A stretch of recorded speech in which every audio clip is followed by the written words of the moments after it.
Selamat datang di channel 200%. Mungkin kamu mengklik video ini karena merasa ada yang salah atau aneh dengan dirimu akhir-akhir ini. Kamu merasa semangatmu memudar, ambisimu tumpul, dan kamu mulai bertanya-tanya apakah kamu sedang depresi, mengalami krisis parubaya, atau sekedar menua dengan membosankan. Tenang, letakkan diagnosis mandiri ala Google itu. Kemungkinan besar, software batinmu sedang mengalami update besar-besaran secara otomatis, tanpa meminta persetujuan dari egomu. Di dunia yang mengagungkan pencapaian terlihat dan validasi eksternal, pertumbuhan spiritual seringkali menyamar sebagai kemunduran duniawi.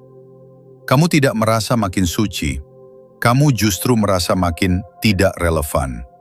Dan ironisnya, ketidakrelevanan itulah kemungkinan tanda kamu sedang mendekat pada sang realitas absolut.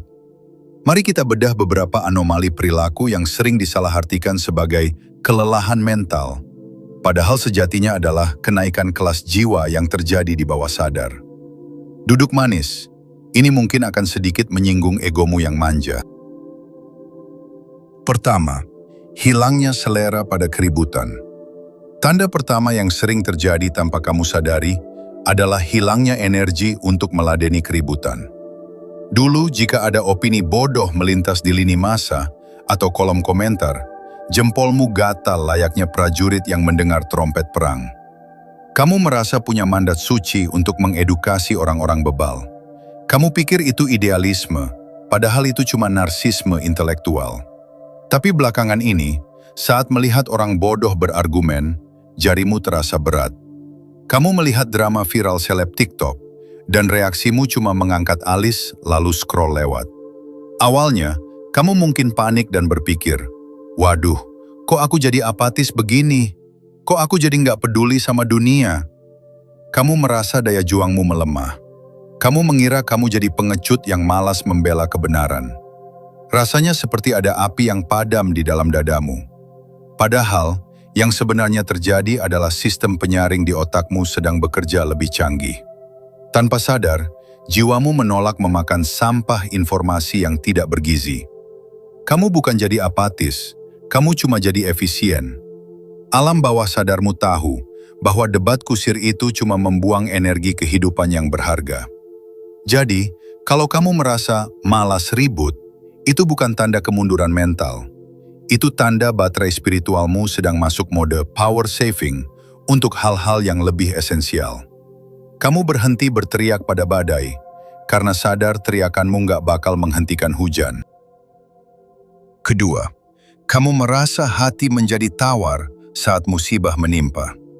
Dulu kalau ban bocor atau ponsel jatuh ke toilet, kamu bisa uring-uringan 3 hari 3 malam. Tapi anehnya, belakangan ini saat kesialan menimpa, reaksimu datar-datar saja. Kamu mungkin sempat kaget, tapi beberapa menit kemudian, kamu sudah cari solusi sambil bengong. Tidak ada lagi drama membanting pintu atau memaki langit. Kamu mungkin merasa aneh dengan dirimu sendiri. Kok aku jadi kayak robot ya? Jangan-jangan aku sudah mati rasa atau depresi. Kamu curiga kalau hatimu membatu karena tidak lagi bereaksi meledak-ledak terhadap rasa sakit. Kamu merasa kehilangan sisi manusiawi yang emosional itu. Kabar baiknya, kamu salah diagnosa. Itu bukan mati rasa. Itu adalah shock breaker batinmu yang makin empuk. Tanpa kamu sadari, ambang batas toleransimu terhadap skenario Tuhan sudah meluas. Secara otomatis, batinmu langsung loncat ke mode, "Ya sudahlah, terima saja." Melewati fase menolak dan penyangkalan yang melelahkan. Ini mekanisme otomatis dari jiwa yang mulai percaya penuh pada sang pengatur hidup. Kamu tidak sadar kalau kamu sedang mempraktikkan ilmu ikhlas tingkat lanjut. Kamu mengira kamu cuma lagi malas marah, padahal itu mungkin adalah ketenangan yang disusupkan Tuhan ke dalam dadamu secara diam-diam. Ketiga, kamu merasa terasing di tongkrongan sendiri. Tanda ketiga ini sering bikin orang merasa bersalah. Kamu duduk bersama teman-teman lamamu, mereka tertawa, ngomongin hal yang sama seperti tahun-tahun lalu, tapi kamu merasa kosong. Lelucon mereka terasa garing, obrolan tentang pamer gaji, gosip murahan, atau keluhan tiada henti terdengar seperti suara kaset rusak yang menyakitkan telinga. Kamu mulai menarik diri, menolak ajakan keluar, dan lebih memilih kesendirian. Kamu mungkin khawatir, apakah aku jadi antisosial? Apakah aku sombong? Kamu pikir kamu sedang mengalami krisis sosial atau menjadi introvert dadakan. Kenyataannya, ini terjadi bukan karena kamu sombong, tapi karena frekuensi jiwamu sudah geser. Bayangkan radio, temanmu masih di AM, kamu tanpa sadar sudah geser ke FM. Sinyalnya nggak nyambung. Kamu mulai mencari makna, mereka masih mencari hura-hura. Ketidaknyamanan yang kamu rasakan itu adalah alarm otomatis dari jiwamu yang seolah berkata, "Tempat ini sudah kekecilan buat kita, bos." Kamu tidak menyadari bahwa kamu sedang diusir secara halus oleh keadaan supaya kamu mencari lingkungan yang lebih bisa mendekatkanmu pada sang sumber. Keempat, kamu kehilangan daftar musuh. Coba ingat-ingat orang yang dulu paling kamu benci. Anehnya, sekarang saat teringat wajahnya, rasa panas di dada itu hilang. Berganti dengan rasa, mungkin kasihan, atau bahkan netral saja. Kamu mencoba memancing amarahmu sendiri. Ayo dong marah, dia kan sudah jahat ke aku. Tapi apinya tetap tidak mau nyala. Kamu mungkin berpikir, wah, aku jadi lembek nih. Jangan-jangan aku jadi orang bodoh yang gampang diinjak-injak karena melupakan kesalahan orang. Kamu takut kehilangan kewaspadaanmu. Kamu merasa aneh karena tidak lagi punya energi untuk membenci. Padahal, yang terjadi adalah Tuhan mungkin mencabut akar dendam itu dari hatimu tanpa operasi. Kamu mulai melihat orang jahat itu seperti melihat orang sakit mental atau anak kecil yang nakal. Bukan memaafkan secara seremonial, tapi lupa untuk marah. Ini tanda spiritualitas tinggi yang sering tidak disadari. Kamu tidak lagi memandang manusia sebagai subjek utama yang bisa menyakitimu. Kamu melihat mereka cuma wayang.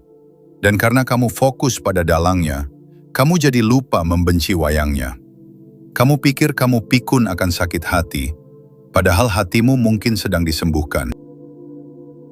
Kelima, alergi terhadap pujian dan sanjungan.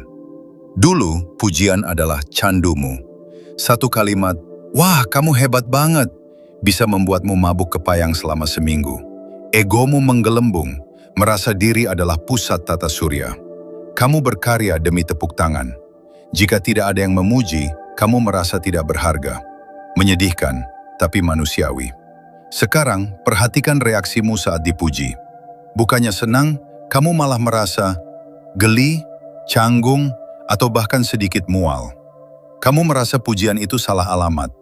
Dalam hati kamu membatin. Mereka tidak tahu saja betapa berantakannya aku di balik layar. Mereka tidak tahu aib-aibku yang ditutupi oleh Tuhan agar tak nampak oleh dunia. Pujian terasa seperti beban, bukan hadiah. Kamu mungkin mengira kamu sedang rendah diri atau insecure. Salah. Itu adalah sinyal bahwa kamu mulai melihat realitas diri secara objektif. Kamu sadar secara intuitif bahwa segala kelebihanmu hanyalah properti pinjaman dari sang pemilik aset. Merasa bangga atas titipan itu, sama konyolnya dengan kurir paket yang sombong karena mengantar berlian. Ketidaknyamananmu pada pujian adalah tanda bahwa fokusmu telah bergeser dari citra diri ke substansi diri. Kamu lebih takut pujian itu membuatmu lupa diri daripada takut dihina. Tanpa kamu sadari, kamu sedang melindungi hatimu dari racun paling mematikan di dunia, yaitu kesombongan. Keenam, ambisi masa depan berubah. Menjadi rasa penasaran yang santai. Mungkin kamu dulu begitu terobsesi merancang masa depan. Overthinking setiap malam, takut miskin, takut gagal, takut tidak punya pasangan, dan sebagainya. Kamu ingin menjadi pengendali takdir, mencoba menjadi Tuhan kecil atas hidupmu sendiri. Ketidakpastian adalah musuh utamamu. Kini, ambisi itu melunak. Bukan berarti kamu jadi pemalas tanpa tujuan, kamu tetap bekerja profesional. Tapi cengkeraman rasa takut itu melonggar. Kamu mulai menjalani hidup dengan rasa penasaran yang santai, seolah sedang menonton film thriller, tapi kamu percaya pada penulis skenarionya. Kira-kira plot twist apa lagi yang akan dikasih Tuhan besok? Kamu mungkin mengira ini adalah tanda kamu kehilangan gairah hidup atau passion. Padahal, ini adalah bentuk kepasrahan yang elegan. Kamu secara tidak sadar telah memecat dirimu sendiri dari jabatan manajer semesta dan kembali menjadi staf operasional. Beban di pundakmu hilang karena kamu sadar hasil akhir bukan urusanmu. Kamu tidak lagi mendikte Tuhan dengan doa-doa yang memaksa dan harus segera dikabulkan. Kamu bergerak mengalir, fleksibel, adaptif. Kamu hidup di masa kini, the power of now. Bukan karena teori buku self-help, tapi karena kamu merasa masa depan itu sepenuhnya hal gaib dan sepenuhnya di tangan Yang Maha Tahu. Rasa amanmu tidak lagi berasal dari tabungan, tapi dari keyakinan pada Sang Penjamin rezeki. Ketujuh, disorientasi nilai duniawi. Tanda ketujuh ini sering terasa seperti krisis eksistensial. Kamu berjalan di mal mewah, melihat mobil-mobil sport, melihat orang berebut membeli gadget tercanggih, dan tiba-tiba semuanya tampak komikal, seperti mainan plastik. Kamu merasa asing di dunia yang dulu kamu puja. Ada perasaan, apa sih yang sebenarnya kita cari di sini? Kamu mungkin berpikir kamu sedang depresi atau kehilangan selera estetika. Salah, mata batinmu sedang terbuka. Kamu mulai melihat kepalsuan dunia ini sebagaimana adanya. Ilusi kemewahan itu tidak lagi memukau matamu karena kamu mulai merindukan sesuatu yang abadi, sesuatu yang tidak bisa dibeli dengan kartu kredit Black Card. Kamu merasa seperti turis asing yang visanya hampir habis. Kamu menikmati pemandangannya, tapi kamu tidak berniat membangun istana megah di sini. Fokusmu bergeser dari mengumpulkan menjadi mempersiapkan kepulangan. Kamu tetap bekerja, kamu bersosialisasi, kamu tertawa, tapi hatimu tidak lagi tertambat di sini. Perasaan asing ini adalah tanda bahwa jiwamu merindukan kampung halaman aslinya. Dunia ini terlalu sempit untuk jiwamu yang sudah meluas.